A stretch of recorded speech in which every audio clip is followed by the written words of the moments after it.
말씀을 보겠습니다. 잠언 13장 23절로 25절 말씀. 잠언 13장 23절로 25절 말씀 같이 읽겠습니다. 시작. 가난한 자는 밭을 경작함으로 양식이 많아지거니와 불효로 말미암아 가산을 탕진하는 자가 있느니라. 매를 아끼는 자는 그의 자식을 미워하니라. 자식을 사랑하는 자는 근실이 징계하느니라. 의인은 포식하여도 악인의 배는 줄이느니라. 아멘. 크리스찬 처세술 두 번째 시간입니다. 1절부터 3절을 보면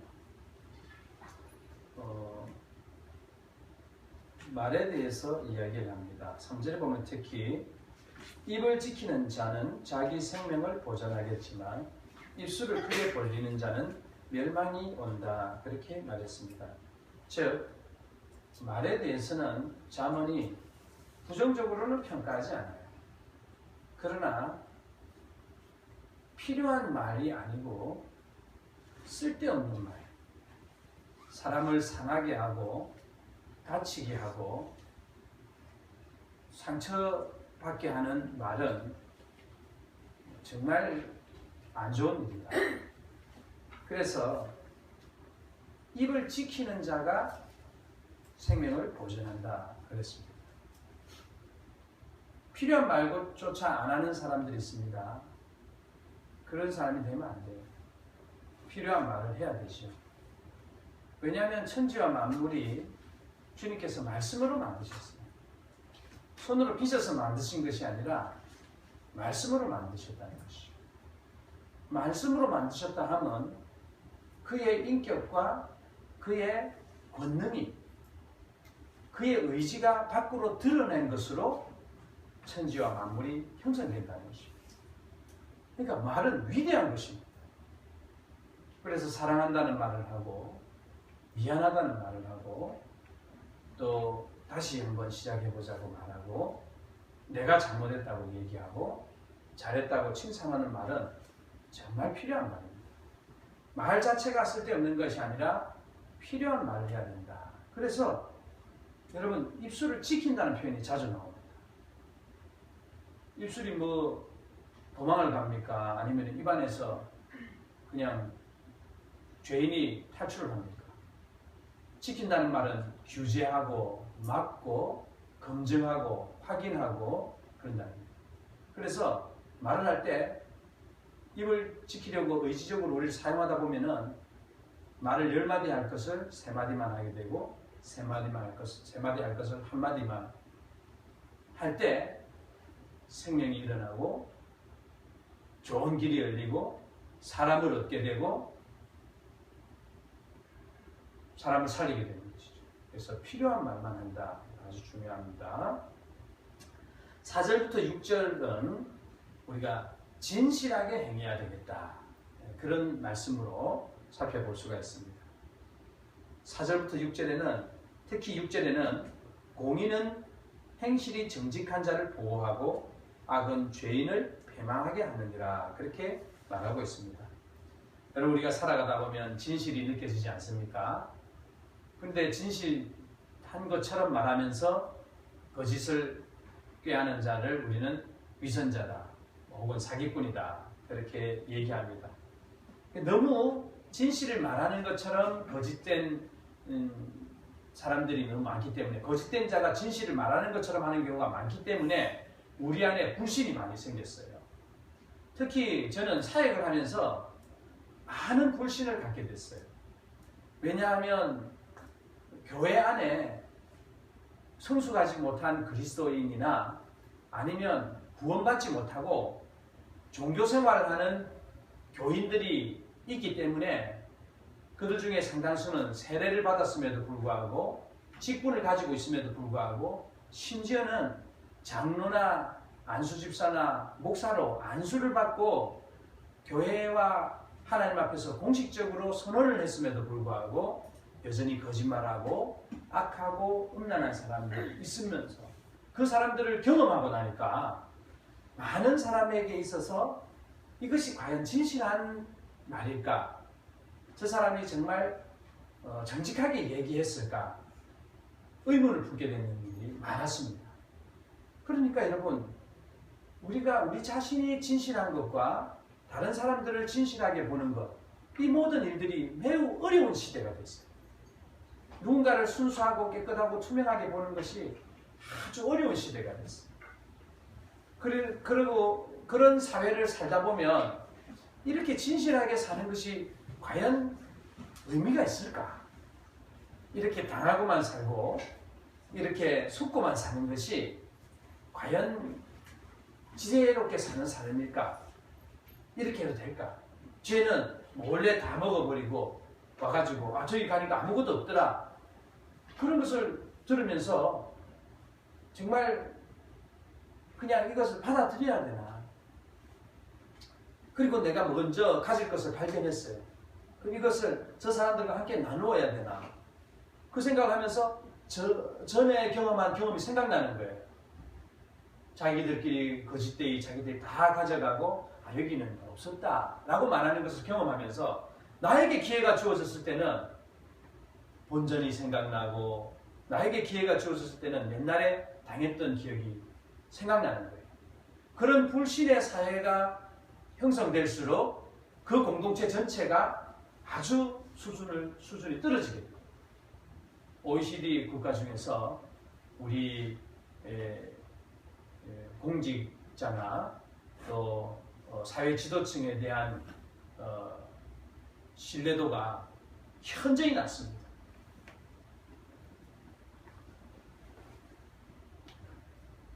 사회 지도층에 대한, 그러니까 쉽게 말해서 사회 지도층들이나 정치인들이나 기업가들이나 CEO들이나 이런 사람들을 볼 때 그 사람들이 진실되지 못하다. 그 사람들이 거짓 법을 이용하고 또 탈법하고 위법하고 또 속이고 그래서 믿을 수가 없다라고 인식하는 그 청렴도 테스트에서 우리가 아주 낮은 점수를 받았습니다. 그 이유는 바로 이런 진실되지 못한 시대를 살아가면서 진실되지 못한 것이 그 공동체의 하나의 체질이 되어버리는 것이죠. 네, 무서운 일입니다. 그래서 하나님의 복음이 편만하게 나타난 증거 가운데 하나는 그 사회가, 그 공동체 자체가 수준이 올라가고, 그 수준이 올라간다는 것은 보다 더 정직하고 공의를 실천하고 또 투명하고 그리고 자신에 대해서 다른 사람에 대해서 진실된 표현을 많이 하는 경우가 바로 그 경우라고 하겠습니다.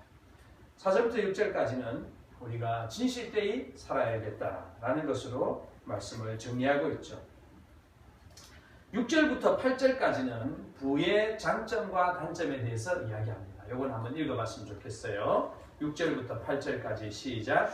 공의는 진실이 정직한 자를 보호하고 악은 죄인을 배만하게 하느니라. 스스로 부한 채 하여도 아무것도 없는 자가 있고 스스로 가난한 채 하여도 재물이 많은 자가 있느니라.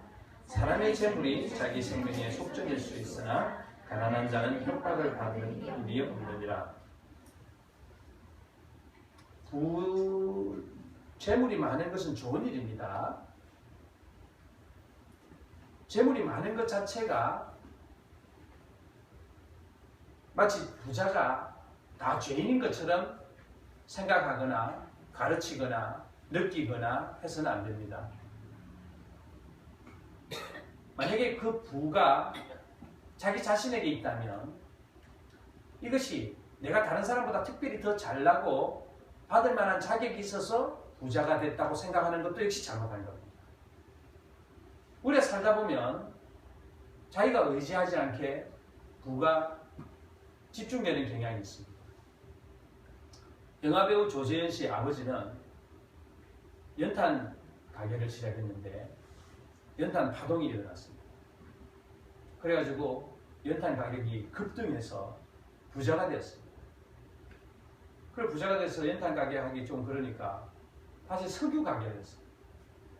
석유 가게를 했는데 또 석유 폭동이 일어납니다. 그래서 또 더 부자가 됐어요. 그 다음에 또 뭘 했는데 제가 기억이 안 나요. 네? 시멘트. 시멘트를 했는데 시멘트 파동이 일어나. 그래가지고 더 부자가 된 거예요. 예. 자기의 의지와 상관없이 이렇게 부자가 되는 경우가 있어요. 부자가 되려고 이를 갈고 밤새 자지 않고 그렇게 노력을 해도 길거리에서 노숙하는 수도 있는 거예요. 여러분, 이것을 우리가 그냥 말이죠. 그냥 열심히 살면은 잘 되고 아주 그냥 착하게 지내면 잘 되고 이런 단순한 논리나 생각을 가지고 모든 데 적용할 수가 없는 거예요. 네. 중요한 것은 그럼에도 불구하고 우리가 하나님 앞에서 어떤 자세로 살아야 되느냐, 거기에 대해서 돈을 절대적으로 모신다든지 숭배한다든지 아니면은 이것을 위해서 자신의 삶을 바친다든지 다른 사람을 욕되게 한다든지 이럴 수는 없다는 것이죠. 그래서 구약 성경은 근본적으로 아주 단순하게 하나님이 좋아하시고 하나님이 인정받는 사람들은 부자가 된다 이런 표현을 자주 씁니다. 그리고 공의를 행하고 진실되게 행하고 착하게 행하면 부자가 된다 그런 표현을 씁니다. 그것은 이 땅 가운데서도 적용되고 특히 그것의 완전한 적용은 하나님의 나라 가운데서 적용이 되는 겁니다. 하나님 앞에서 온유하고 진실되고 또 아름답게 살면 땅을 기업으로 받고 하나님의 자녀로 일컬음을 받고 그런 행복이 주어진다고 예수님이 직접 말씀하셨기 때문에 이 땅 가운데서 만약에 잘 살지 못하더라도 부자가 되지 않더라도 우리는 부자로 사는 것처럼 우리의 심령에 안녕과 평안을 누리면서 살아간다는 것입니다. 여러분, 그것을 대체해서 아이고 당신은 물질적으로는 가난하니까 영혼으로 그냥 배부르세요 이렇게 말할 수는 없지만 그러나 그 자신이 하나님의 임재를 항상 느끼고 어떤 경우에서도 하나님을 인정하고 사랑한다면 그는 이미 그 하나님의 나라에 들어간 것입니다. 여러분, 이것은 매우 설명하기가 복잡하고 힘들지만 여러분들이 그것이 어떤 것이라는 것은 알 수 있을 것입니다. 마치 가난한 아버지에게 자녀들이 있는데 자녀들이 아버지가 우리를 이렇게 사랑하는 것을 알고 첫 새벽에 나가서 밤늦게까지 일하면서 사는 삶을 볼 때 거기서 나는 정말 좋은 아버지를 가졌구나, 우리 아버지는 정말 존경스러운 분이구나 하고 느끼면서 느끼는 그 행복감, 그것이 영적으로 하나님과 우리 사이의 관계 속에 있다면 우리가 부하든지 가난하든지 그것이 우리의 영혼에 아무런 장애가 없고 오히려 화평과 행복감이 지속되는 것입니다. 그것이 오늘 부에 대해서, 가난에 대해서 이야기하는 부분이라고 생각이 됩니다. 자, 여기에는 부의 장점은 여러분 다 알고 있죠? 그러나 부의 단점에 대해서도 이야기하고 있습니다. 8절에 보면 사람의 재물이 자기 생명의 속전일 수 있으나 가난한 자는 협박을 받을 일이 없느니라 그랬습니다.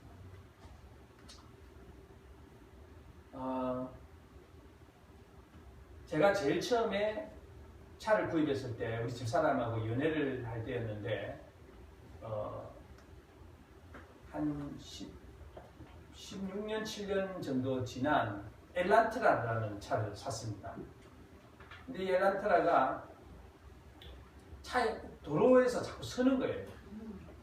25만 원을 주고 샀는데 25만 원을 주고 샀는데 사고 나서 2달 동안 한 70만 원 정도의 수리비가 들었어요.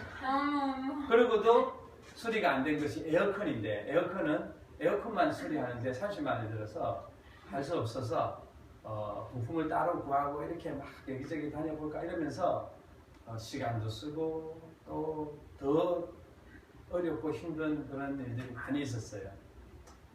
근데 이제 장점이 있었어요. 그게 뭐냐면 내 친구 전도사님은 그때 아반떼 장고 아반떼를 새로 샀는데 아주 좁은 골목에 주차할 때마다 부담을 느낍니다.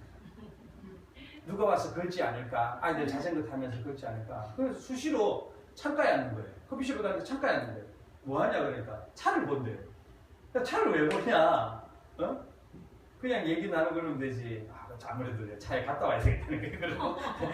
주차장에 그게 오래 가진 않아요 원래. 제가 노트북을 샀을 때도 그때도 연애할 때인데 데우솔라라고 아주 형편없는 거죠. 지금 생각하면 켜지는데 한참 걸리는 거 있잖아요. 근데 막 그냥 주님 다음으로 배를 섬겼어요. 얼마나 기분이 좋고 막 닦고 있잖아요.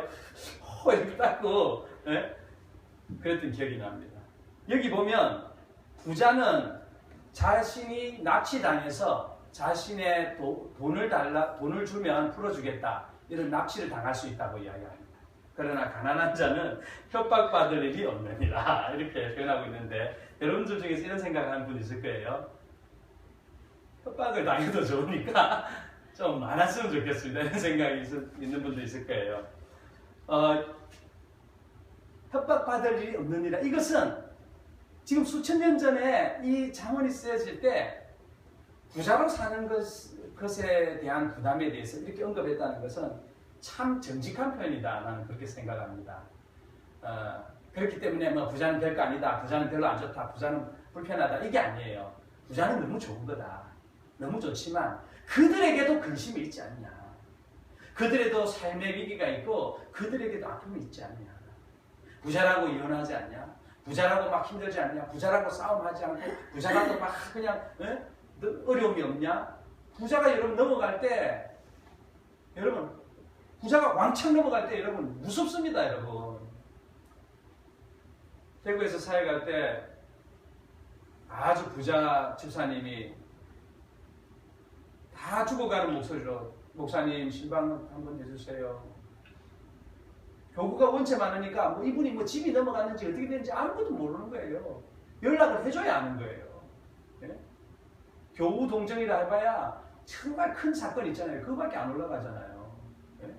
너무 많으니까 수천 명 중에서 어떻게 그걸 다 커뮤니케이션 하겠어요. 지금처럼 뭐 카톡이 있고 밴드가 있고 말이야. 그냥 온라인상에서 다 즉각적으로 그때 만약에 그랬으면 정말 즉각적으로 대처했겠죠. 연락 오기 전에 신방을 갔겠죠. 가니까 찬한 방 한 칸에 80평 사는 분이었어요.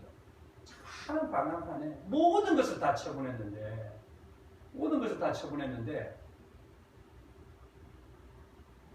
자기가 너무너무 아끼는 식탁 방 한 칸에 식탁이 있다고 생각했어요. 식탁 밑에서 자야 돼. 그리고 너무너무 좋아하는 할머니가 물려주신 경대 요만한 거 있잖아요.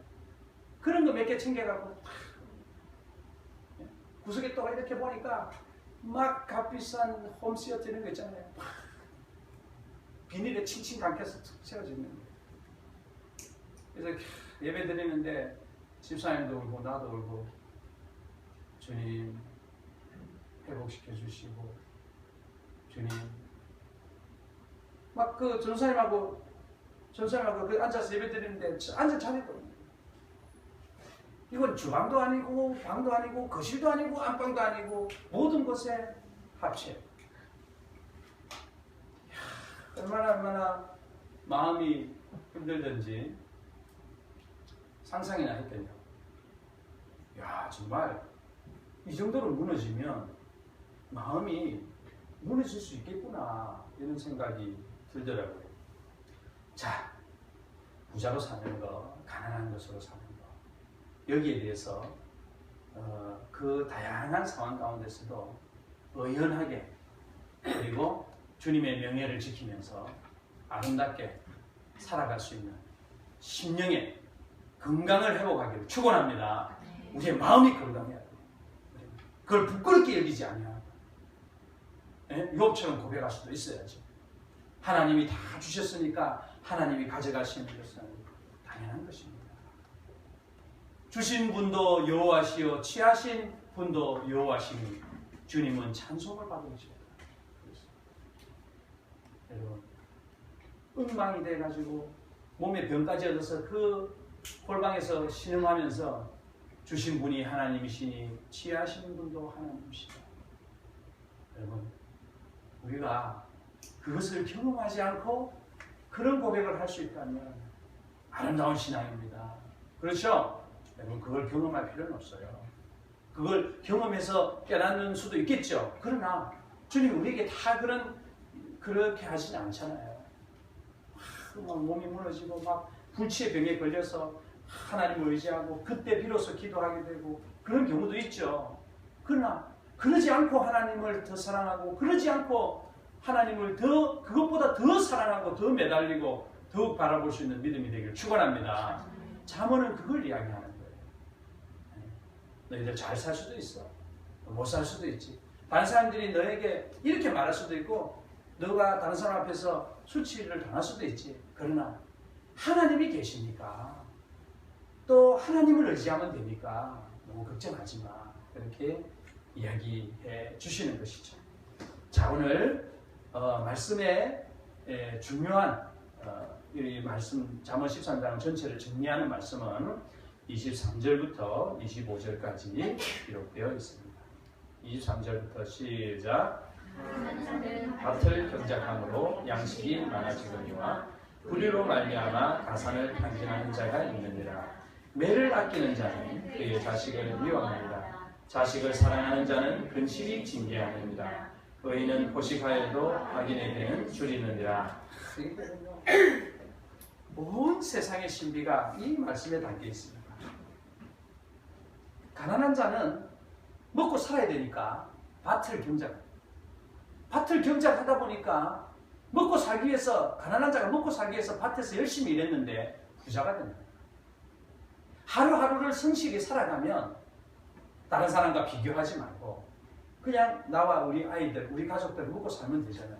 근데 그렇게 열심히 살다 보니까 부자가 되더라. 부자가 될 수 있더라. 부자가 되는 경우가 있더라. 또 부자의 가능성이 높아지더라. 부자가 꼭 안 된다 하더라도 그냥 그때 먹고 살아가더라. 그런데 불의로 말미암아 그렇게 쌓아 올린 것, 수십 년 동안 쌓아 올린 것을 몇 개월 만에 심지어는 하루아침에 탕진하는 사람들도 있더라. 그렇게 얘기하는 것입니다. 불의로 말미암아 가산을 탕진하는 자가 있느니라. 그렇게 말하고 있습니다. 저는 이 잠언의 일이 오늘 한국 사회 속에서 일어나는 것을 보고 하나님 앞에 감사하고 있습니다. 이전보다 더 많은 비리가 저질러져서 이런 일들이 일어나는 게 아니에요. 이전에는 권력 구도가 너무 강력했기 때문에 언론도 모두 장악하고 그리고 공직 사회 자체에 너무도 많은 뇌물과 비리가 그냥 공공연했기 때문에 손을 대면은 다 잘라내야 되니까 자기도 자르고 남도 자르고 다 잘라내는 방법이 없는 거예요. 그대로 덮은 거예요. 그러나 지금 여러분 그렇게 돼야 됩니다. 뭐 물건 100만 원, 200만 원, 500만 원, 1000만 원 뭐 대단하냐, 뭐 큰 금액이냐 그렇게 말할 수도 있습니다. 그러나 그렇지 않아요. 제가 기억이 안 나는데 아주 적은 금액으로 법인카드를 사용해서 적은 금액으로 엄청난 공직에서 물러난 사람들이 있어요. 그런 나라들이 있어요. 정말 적은 금액, 정말 적은 금액. 네. 그걸로 그냥 그 높은 자리에서 내려온 사람들이 있어요. 그 뭐냐? 불의로 말미암아 가산을 탕진하게 되는 그 명예가 무너지고 그의 재산이 무너지는 그런 일들이 사실은 일어나요. 그것이 공의가 이루어지는 것이죠. 여러분, 우리가 다 죄인이기 때문에 이런 말을 들을 때마다 참 마음에 부담이 되고 하나님 앞에서 우리 자신이 부끄러운 것을 느낍니다. 그러나 하나님의 말씀을 그에게도 나에게도 함께 적용할 수 있는 정직한 삶이 되어야 되는 것이죠. 24절은 우리가 어떻게 크리스천 처세술 가운데서 어떻게 교육적인 활동을 해야 되느냐, 교육적인 활동 가운데서 어떤 태도와 생각을 가져야 되느냐. 교사 강습회에서 교사분들 한 500~600명 모인 자리에서 교육위원장 장로님이 대학의 교수님이셨어요. 저보다 앞에서 강의를 하셨고 저는 뒤에서 강의를 했습니다. 앞에 강의를 제가 강의 준비한다고 앞 강의를 못 들었어요. 근데 앞 강의가 나중에 이제 선생님들한테서 들어보니까 앞 강의의 내용은 어쨌든지 아이들에게 아이들 인격적으로 대하고 아이들에게 절대 체벌을 해서는 안 된다. 그렇게 강의하셨습니다. 그래서 교육학적인 거, 유아교육 교수님이었기 때문에 유아교육의 전반적인 그런 지금까지 만들어진 어떤 방향이 있잖아요. 그 유아교육의 교육학에 기초해서 그리고 또 성경도 사용해서 그렇게 강의를 하셨어요. 그 이제 그 강의를 모르고 때려야 됩니다. 여러분들이 정말 자녀들을 사랑하신다면 때려야 합니다. 자녀를 안 때리는 것은 잘못하는 것입니다. 우리는 얼마나 어린아이들이 착한 줄 알죠? 못됐습니다. 이 거짓말쟁이들 때려야 합니다. 이러면서 막 이야기를 했어요. 근데 교수님, 우리 그 교사 강습회에 오신 500명이 되는 분들 중에서 아멘도 좀 아멘 하려다 말고 또 거기다가 얼굴이 경직되는 분들도 있고 막 머리를 긁으면서 미치겠는 거예요. 왜냐하면 며칠 전에 들었던 강의가 아니라 바로 1시간 전에 교육위원장 장로님이 아이들을 인격적으로 대하고 아이들 때리면 트라우마가 생깁니다. 아이를 때리는 것은 이 아이를 망칠 수 있습니다. 이랬는데 목사님이 그 다음 강의에서 이것들 막 때려야 됩니다. 안 때리면 큰일 납니다. 이렇게 되니까 이게 무슨 강습회가 사람 곤란하게 하는 그런 적이 아니고 너무 힘든 거예요. 나중에 알게 됐어요. 왜 사람들이 그렇게 혼란스러워하고 막 어떻게 할 줄 모르는 거예요. 그러나 제가 맞습니다. 분명히 말씀드린 거 제가 맞습니다. 24절을 보십시오. 루소가 뭐라고 말하고 또 삐아제가 뭐라고 말하는 건 중요한 게 아니에요. 제가 이야기하는 것은 솔로몬의 자문입니다. 여러분, 제가 아주 중요한 부분 이야기합니다. 자, 24절 시작. 매를 아끼는 자는 그의 자식을 미워합니다. 자식을 사랑하는 자는 근실히 징계하느니라. 여러분,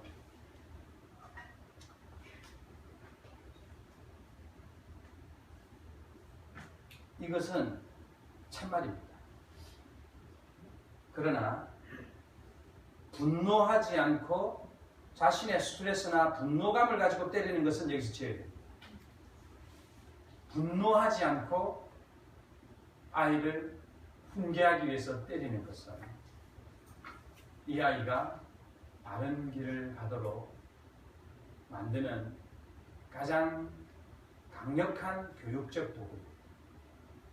제가 확신할 수 있는 것은 어릴 때 전혀 체벌을 받지 않고 규제받지 않고 자기 하고 싶은 대로 살았던 아이들은 심각한 인격적인 손상과 심각한 트라우마와 자기 결정권이 없는 것을 확인됐어요. 갈등 상황에서 어떻게 해야 될지를 모를 뿐더러 아직 결혼 안 한 분들한테 죄송하지만은 결혼에 대한 결정이나 삶의 방향에 대해서 갈팡질팡하거나 아무 생각이 없는 경우가 너무 많다는 거예요. 이것은 임상적으로 확인됐어요. 지금 현재 베이비붐 세대가 낳은 아이들, 그래서 지금 한국 사회 가운데서 1인 가구, 즉 결혼하지 않고 시간을 보내는, 그래서 40, 50까지 그냥 혼자 가는 사람들이 급격히 늘어나고 있습니다.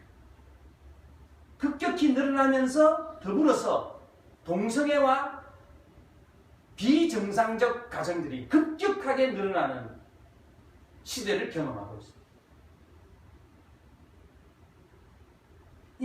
물론 이제 이 아이가, 저는 적어도 한 초등학교 4학년, 5학년 그 이상 중학생 이렇게 넘어가면 체벌은 바람직하지 않은 것으로 생각합니다. 그러나 적어도 그 아래에 미취학이나 학령기 안에 있는 아이들에게 부모가 선생님 때리면 안 되죠. 선생님 때리면 구속됩니다.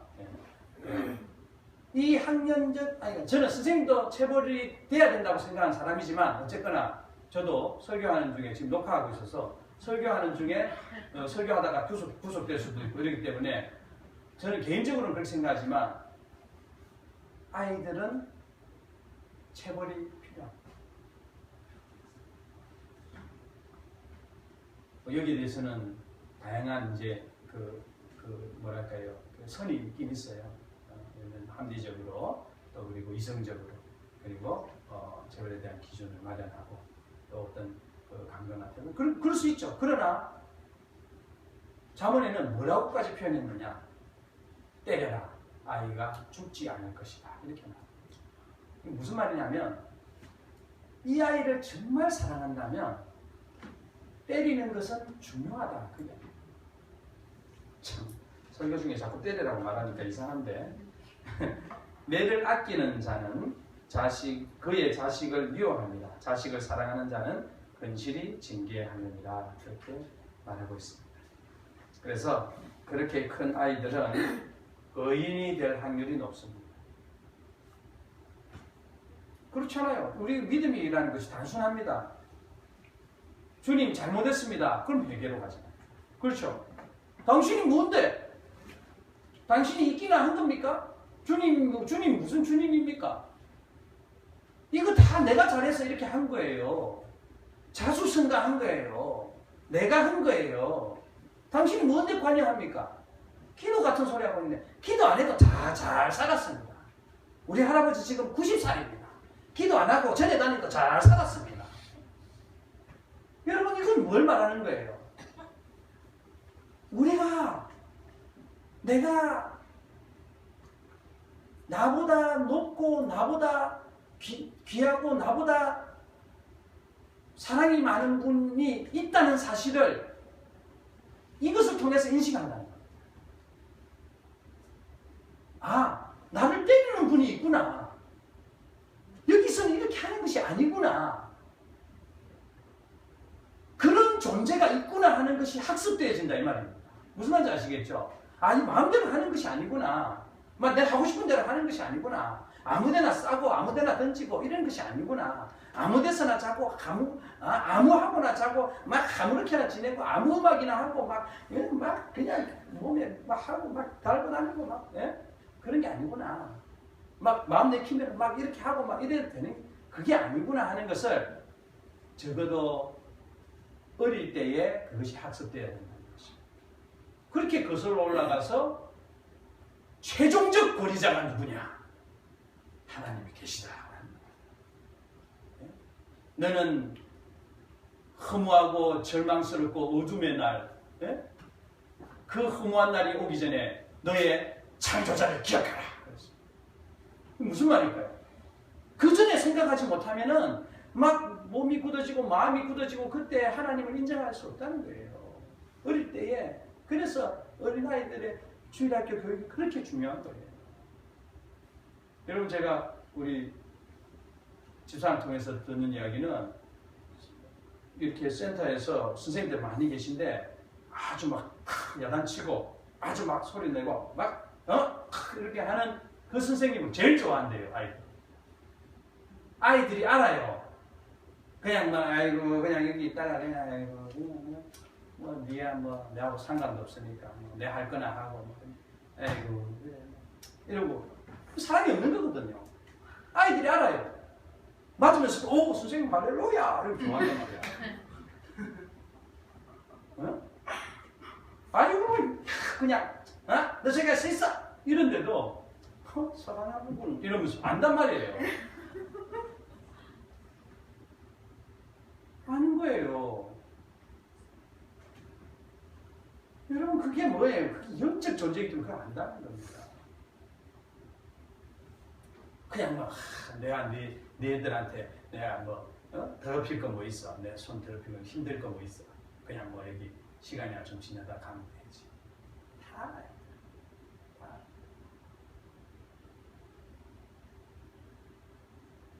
자식을 사랑하는 자는 근실히 징계하는. 제가 지난 몇 주 동안 너무 여러분 우리 회개해야 된다 그러고 죄에 대해서 이야기하고 우리 다 때려 죽일 놈인 것처럼 얘기하고 그래가지고 우리 집사람이 목사님 너무 세요 이러는 거예요. 근데 여러분 그 안에 하나님 앞에서 우리가 좀 바로 살아야 되겠다. 바른 믿음을 가져야 되겠다는 저의 그 뭐랄까요 본심을 여러분 아시리라고 생각됩니다. 조금 살살 할게요. 살살 하는데 살살 하는데 중요한 것은 우리가 좋은 느낌과 기분 좋은 마음으로 신앙생활하는 것보다 중요한 게 있어요. 그건 뭐냐? 바르게 믿는 거예요. 바르게 믿고 내가 잘못하는 거 있으면 고쳐야죠. 거기서 진보가 나오는 거예요. 네? 거기서 사랑이 더 강화되는 거예요. 그렇잖아요. 네. 그렇잖아요. 얼마나 혹독하게 얘기하셨습니까? 자기 제자 보고 사탄아 물러가라 이랬잖아요. 네? 그렇게 사랑하는 제일 가까이 있었던 제자에게 사탄아 물러가라. 너는 왜 네 생각을 하냐? 하나님의 생각, 인간의 생각을 하냐? 하나님의 나라를 생각해야지. 그러고 야단을 맞았잖아요. 그래서 여러분 서로에게 애틋한 마음을 가지고 권면하고 또 위로하고 얘기를 나누고 그렇게 행동해야 합니다. 삶이 힘들고 삶의 그 현장에서 찌들리다 보면 나 한 몸을 건사하는 것도 쉽지가 않은 것을 우리가 느끼잖아요. 그러나 그럼에도 불구하고 우리가 그 안으로 들어가서, 그죠? 그 안으로 들어가서 그 아이들과 함께, 우리 교우들과 함께, 우리 가족들과 함께 그리로 들어가는 것입니다. 이것이 가장 귀한 마음이고 이것을 통해서 하나님이 우리로 하여금 열매 맺게 하십니다. 자, 오늘 말씀을 정리해 보겠습니다. 첫째, 필요한 말을 해야 합니다. 말을 적게 하는 것 자체가 잘하는 것이 아니라 입술에 파수꾼을 세워서 이 말을 했을 때 일어날 상대방의 감정의 손상이라든지 상대방이 받을 상처라든지 그리고 분명히 명백하게 드러난 일이 아닌데 추측성 발언을 한다든지 해서 개인의 명예를 손상시킨다든지 하는 일이 없어야 합니다. 그것이 3절까지 이야기입니다. 필요한 말이에요. 두 번째는 진실되게 살아요. 그러나 그렇게 진실되게 살다 보면 왜 그런지 모르겠지만 누군가는 부자가 되고 누군가는 가난하게 살기도 한다. 일반적으로 볼 때 성실하고 열심히 일하는 사람, 근면한 사람이 잘 살긴 하지만 꼭 그런 것은 아니다. 그럼에도 불구하고 우리의 삶 가운데 평정심이 있고 가난해도 행복하고 부자가 돼도 행복한 그 하나님이 함께 하시는 삶을 살아야 되겠다. 그것이 오늘 이 말씀이고 부자도 좋은 점이 있고 안 좋은 점이 있고 가난한 자도 다 안 좋은 점만 있는 것은 아니다 라고 위로를 해주십니다.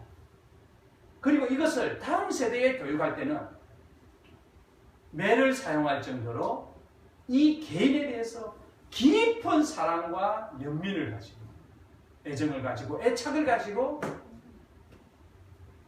정말 이 개인을 얻고자 한다면 하나님의 사랑으로 세우고자 한다면 매를 아껴서는 안 되고 건실하게 징계해야 한다는 것입니다.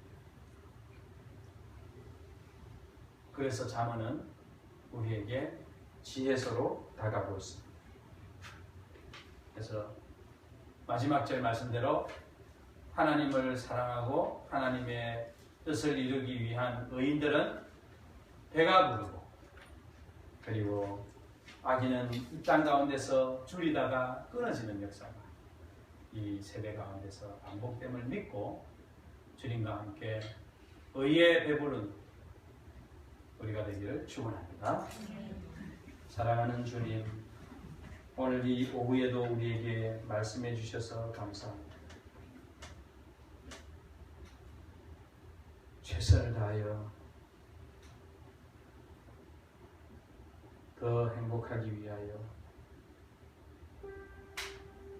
더 노력하고 더 애쓰면서도 하나님, 늘 하나님 생각하고 주님이 원하실까? 주님이 무엇을 더 원하실까? 주님이 정말 원하실까? 주님이 기뻐하실까? 이 행동은 하나님의 말씀에 위배되지 않는가?